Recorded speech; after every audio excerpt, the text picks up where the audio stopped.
बार की बात है। हीरा अपने दोस्त के साथ देर रात घर लौट रहा होता है। तभी रास्ते में एक बरगद का पेड़ आता है। उस पेड़ के नीचे एक 100 रुपए का नोट पड़ा होता है। उसे देखकर हीरा खुश हो जाता है। अरे वाह वाह वाह, आज तो लॉटरी लग गई। रामू भाई, वो देखो 100 रुपए का नोट। फिर हीरा वो पैसे उठा लेता है। तभी उन्हें पेड़ में से अजीब सी आवाज आती है। फिर वो जैसे ही ऊपर की ओर देखता है तो उन्हें पेड़ पर एक 2000 का नोट लगा हुआ दिखाई देता है। अरे रामू, वो देख, इस पेड़ पर तो 2000 का नोट लगा हुआ है। मुझे तो यकीन ही नहीं होता भाई। भाई, क्या पता ये पेड़ सच में पैसे देने वाला पेड़ हो। एक काम करो, तुम जल्दी से पेड़ पर चढ़ जाओ और वो नोट तोड़ कर ले आओ। फिर वो 2000 का नोट तोड़ने के लिए पेड़ पर चढ़ जाता है और कुछ ही देर में वो नोट तोड़ लेता है। रामू भाई, ये नोट तो बिल्कुल असली है।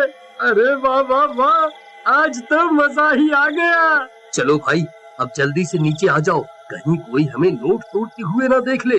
अब तो हम पार्टी करेंगे। अरे हीरा भाई, कहाँ रह गए? जल्दी नीचे आओ, कोई हमें देख ना ले। अरे हीरा भाई, कहाँ रह गए? नीचे क्यों नहीं उतर रहे? कहीं तुम अकेले ही इन 2000 रुपयों को हजम तो नहीं करना चाहते भाई? तभी हीरा के चीखने की आवाज आती है। अरे क्या हुआ भाई, सब ठीक तो है? अरे यार, क्या करूं, ये तो दिखाई भी नहीं दे रहा। अरे भाई, तुम ठीक तो हो? क्या करूं? हाँ, मुझे ही ऊपर जाकर देखना होगा, ये आखिर माजरा क्या है। फिर रामू भी पेड़ पर चढ़ने लगता है। तभी पेड़ से किसी के गुर्राने की आवाज आती है।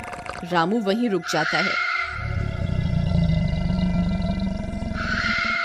आई मम्मी, ये कैसी आवाज है?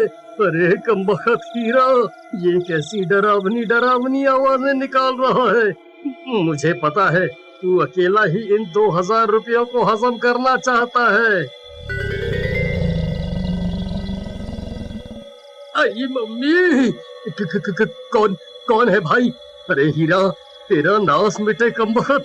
तुझे क्या लगता है तू मुझे यूं डरा कर 2000 रुपए हजम कर जाएगा? मैं अपने हिस्से के पैसे नहीं छोड़ूंगा। हाँ। फिर डर के मारे रामू वहाँ से भाग जाता है। अरे मर गया रे, भागो रे। सुबह होने पर रामू सीधा हीरा के घर हिस्से के पैसे लेने पहुँच जाता है। ए हीरा, दरवाजा खोल, मैं अपने हिस्से के पैसे लेने आ गया। चल जल्दी मेरे पैसे निकाल। फिर हीरा की पत्नी दरवाजा खोलती है। रामू भैया, आप, अच्छा हुआ आप आ गए। ये कल रात से घर पर नहीं लौटे, मुझे बहुत फिक्र हो रही है। आप कुछ कीजिए ना। कहीं ये कमबख्त सारे पैसे लुटाने के लिए शहर तो नहीं निकल गया? नहीं, हीरा एक नंबर का कंजूस है। वो इतने पैसे खर्च करने वालों में से नहीं है। जरूर कुछ गड़बड़ है। राधा बहन, चलो मेरे साथ। फिर रामू राधा को अपने साथ लेकर उस बरगद के पेड़ के पास पहुंच जाता है। राधा बहन, हम रात को इसी रास्ते से आ रहे थे, तब हमें इस पेड़ पर 2000 रुपए का नोट लगा हुआ दिखाई दिया। उसे तोड़ने के लिए हीरा ऊपर चढ़ा था, लेकिन वापस नहीं आया। तभी कुछ गांव वाले भी वहां पहुंच जाते हैं। फिर रामू सबको पैसों की बात बताता है। अरे भाई हरिया, जरा पेड़ पर चढ़कर तो देख, हीरा भाई वहाँ है या नहीं? फिर हरिया पेड़ पर चढ़ जाता है और बहुत देर ढूंढने पर भी उसे हीरा का कोई नामो निशान नहीं मिलता। भाई, यहाँ ऊपर कोई आदमी नहीं है। ये कैसे हो सकता है? हीरा तो नीचे भी नहीं उतरा। फिर हीरा गया तो गया कहाँ? कहीं वो चुड़ैल उसे खा तो नहीं गई, जो रात को अजीब सी आवाजें निकाल रही थी? फिर सब गांव वाले वहाँ से चले जाते हैं और राधा रोने लगती है। जी, आप कहाँ चले गए जी? अब मैं आपको कहाँ ढूंढूं? तुम रो नहीं बहन, हीरा जरूर मिल जाएगा। हम रात होने पर यहाँ दोबारा आएंगे। फिर वे दोनों भी वहाँ से चले जाते हैं। रात होने पर रामू कुछ गांव वालों को साथ लेकर फिर से उस पेड़ के पास पहुँच जाता है। अब की बार पेड़ पर बहुत सारे नोट लगे होते हैं। गांव वालों की आंखें फटी की फटी रह जाती हैं। अरे वाह वाह वाह वाह, हमारी तो लॉटरी ही लग गई। अरे रामू भाई, तुमने तो कमाल की खोज की है भाई। तुमने तो सच में पैसे देने वाला पेड़ खोज निकाला। फिर पैसों के लालच में आकर एक गांव वाला झट से पेड़ पर चढ़ने लगता है। अरे नास मिटे, रुक जा, ये कोई आम पेड़ नहीं है, यहाँ जरूर कुछ गड़बड़ है, रुक जा। लेकिन वो गांव वाला रामू की बात को नजरअंदाज कर देता है और पेड़ पर चढ़कर कुछ नोट तोड़ लेता है और वापस मुड़ जाता है। पेड़ घना होने की वजह से वो भी उनकी नजरों से ओझल हो जाता है। सभी गांव वाले उसका इंतजार करने लगते हैं, लेकिन वो भी नीचे नहीं आता। अरे मर गया रे, कोई मुझे बचाओ। हे भगवान, हीरा के साथ भी कल रात ऐसा ही हुआ था।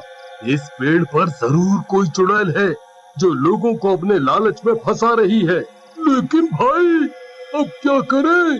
हीरा और मुन्ना का क्या होगा? क्या उस चुड़ैल ने उन्हें मारकर खा लिया? रामू भैया, कुछ भी कीजिए, मेरे पति की जान बचाइए ना, नहीं तो मैं भी अपनी जान दे दूंगी। मेरे पास एक तरकीब है। ये चुड़ैल हमें पैसों का लालच देकर ऊपर पेड़ पर बुला रही है। हमें इसे लालच देकर इसी तरह नीचे लाना होगा। लेकिन भाई, हम इस चुड़ैल को नीचे लाएं कैसे? मेरे पास एक तरकीब है। घनश्याम, तुम गांव जाओ और वहाँ से कुछ लोगों को बुला कर लाओ। फिर घनश्याम जाता है और थोड़ी ही देर में गांव वालों में से कुछ लोगों को बुला कर लाता है। फिर रामू गांव वालों को अपनी तरकीब के बारे में बताता है। गांव वाले भी उसकी मदद करने के लिए तैयार हो जाते हैं और फिर वे लोग पेड़ के नीचे सोने का नाटक करने लगते हैं। रामू भाई, कहीं वो चुड़ैल हमें देखकर सच में नीचे उतर आई तो हमारा क्या होगा भाई? वो हमें कच्चा खा जाएगी। तुम डरो नहीं, चुपचाप लेटे रहो। एक बार उस चुड़ैल को नीचे आने दो।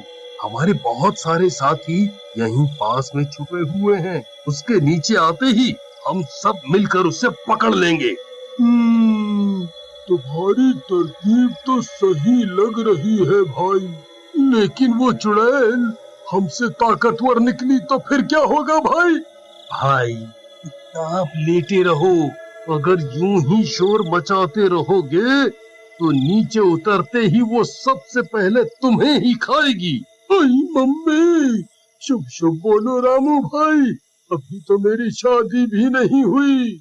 कुछ देर इंतजार करने के बाद वो चुड़ैल पेड़ की झाड़ियों से झांक कर उन गांव वालों को देखती है। फिर चुड़ैल पेड़ से नीचे उतरने लगती है। तभी रामू खड़ा हो जाता है। चुड़ैल उसे देखकर चौंक जाती है। जल्दी भाइयों, जल्दी से मशालें लेकर यहाँ आओ। ये चुड़ैल नीचे आ गई है, अब हम इसे जिंदा नहीं छोड़ेंगे। जल्दी जल्दी आओ। फिर कुछ गांव वाले वहाँ रस्सी और मशाल लेकर पहुँच जाते हैं और रस्सियों की मदद से उस चुड़ैल को बांध देते हैं।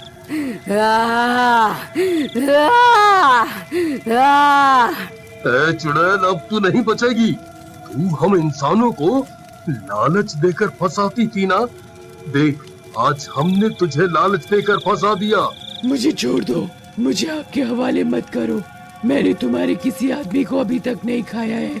मैं उन दोनों को आजाद कर दूंगी और हमेशा के लिए यहाँ से चली जाऊंगी और कभी लौट कर नहीं आऊंगी। बस मुझे छोड़ दो, मुझे मत मारो। ठीक है, अगर तू हमारे दोनों आदमियों को वापस लौटा देगी तो हम तेरी जान बख्श देंगे। ठीक है, मुझे मंजूर है। फिर चुड़ैल ऊपर पेड़ की ओर देखती है और पेड़ हिलने लगता है। तभी हीरा और मुन्ना पेड़ से नीचे गिर जाते हैं। अरे मर गया रे।